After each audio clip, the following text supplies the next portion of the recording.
Ça fait plaisir. Bon, puis là, évidemment, c'est pas la première fois. C'est pas la première fois qu'on essaie d'assassiner ou qu'on réussit même, malheureusement, dans certains cas, à assassiner des présidents américains. Christian Page, bonjour. Salut Bernard. C'est arrivé à de nombreuses reprises. Oui, malheureusement, 4 présidents américains ont tombé sous les balles d'assassins. Donc, ils étaient en fonction. Je le rappelle, évidemment, ceux qu'on se rappelle immédiatement, c'est Abraham Lincoln et John F. Kennedy. Mais il faut se rappeler aussi que le président Garfield, en 81, était tombé aussi sous les balles d'un tueur. En 1881. En 1881. Et William McKinley, en 1901, aussi était tombé sous les balles d'un assassin. Oui. Comme tu le dis, c'est pas la première fois qu'on tente d'abattre des présidents américains. Ici, ce qui est assez curieux, c'est l'histoire de cette fameuse lettre empoisonnée. Ça, j'avoue que c'est une façon qui est un peu particulière de vouloir attenter au jour d'un président. Jusqu'à maintenant, il y a eu plusieurs attentats. Il faut savoir que chaque semaine, et ça, c'est modulé un peu en fonction de ce qui se passe aux États-Unis. Puis là, bon, on le sait, il y a toutes sortes d'actions qui sont un peu perçues par la population américaine comme étant des droits et libertés. On le sait, bon, l'histoire du mouvement Black Lives Matter, on le sait, il y a une espèce de mouvement qui se passe aux États-Unis, une espèce, j'irais pas jusqu'à dire une anarchie, mais on le comprend là, ça, les situations, il y a des troubles sociaux qui sont importants. Oui, mais Christian, moi je veux te ramener sur les produits là, comme la poudre, l'anthrax. Il y a eu une tentative à un moment donné.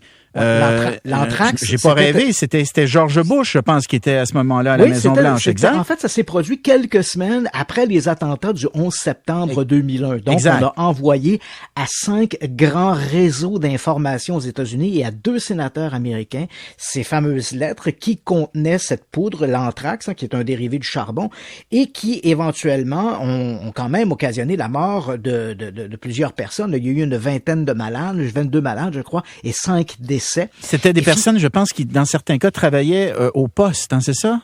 Oui, qui avaient manipulé les enveloppes dans lesquelles il y avait de l'anthrax. Voilà, donc les lettres étaient envoyées à des réseaux de télévision importants, ABC, NBC, et ce sont les gens, bien sûr, qui ouvraient les enveloppes pour les adresser aux personnes auxquelles elles étaient destinées. Je pense notamment à une des secrétaires de Tom Brokaw, un animateur célèbre aux États-Unis, un animateur de nouvelles, qui avait reçu une lettre comme ça, et en ouvrant l'enveloppe, elle s'est retrouvée avec de la poudre Suel. Elle a soufflé ça, ça ressemblait un peu comme une petite poudre blanchâtre, et puis c'est un peu comme de la farine, et puis éventuellement, quelques jours après, elle a commencé à développer des symptômes. Il y a eu 22 malades, 5 décès.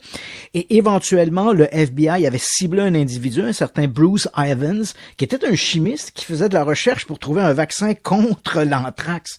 Et en fait, il voulait davantage avoir de financement. On lui avait coupé le financement. Bref, quand il a été ciblé par le FBI, il s'est suicidé. Mais si on revient au président, tu sais que dans le cas de Donald Trump, c'est la 2e fois qu'il reçoit des lettres empoisonnées au ricin. Ah oui? Oui, en 2018, il y a un certain William Clyde Allen, 3e du nom, qui lui a également envoyé une lettre qui était empoisonnée au ricin. Heureusement, la lettre n'est pas arrivée au président parce qu'il faut toujours savoir qu'il y a un barrage, il y a des filtres avant qu'un document arrive au président. Le président Obama aussi avait reçu une lettre empoisonnée au ricin. Et à ce moment-là, on n'a jamais attrapé le suspect. Les policiers ont ciblé un individu, un certain Paul Kevin Curtis, qui avait été arrêté, mais après avoir inspecté, fait des perquisitions chez l'individu, on n'a pas trouvé d'éléments qui permettaient de l'accuser, de le mettre directement en lien. Mais là aussi, une lettre avait été donc envoyée à Barack Obama. Et avant ça, si on recule un peu dans l'histoire, il faut vraiment reculer là au président Truman, qui lui avait reçu une lettre qui était une espèce de colis piégé avec une espèce de bombe à l'intérieur. Et en ouvrant la lettre, ça devait nous exploser au visage. Et il y avait les agents de la sécurité avaient décelé le complot parce que plusieurs lettres semblables avaient été envoyées à des politiciens en Europe. Et c'était au moment où on créait l'État d'Israël. Donc, il y avait des sionistes qui étaient un peu en désaccord avec ces politiques et avaient envoyé des lettres comme ça à des politiciens. Donc, on semble effectivement que les lettres empoisonnées au ricin, on a eu l'anthrax, et puis là, on arrive avec cette histoire de ricin. Il semble que ce soit une méthode qui soit simple, pas simple de se procurer le poison, mais effectivement simple dans la mesure où on l'inclut dans une enveloppe et on l'envoie.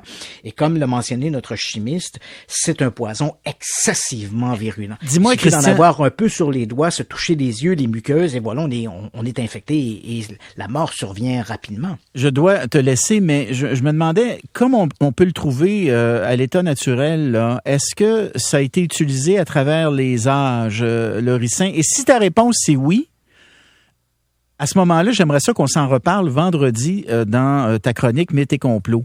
Parce que je soupçonne qu'il y a pu y avoir des têtes couronnées, des personnes à travers les époques qui ont pu être empoisonnées par la Rome antique, on l'a utilisé. C'est vrai?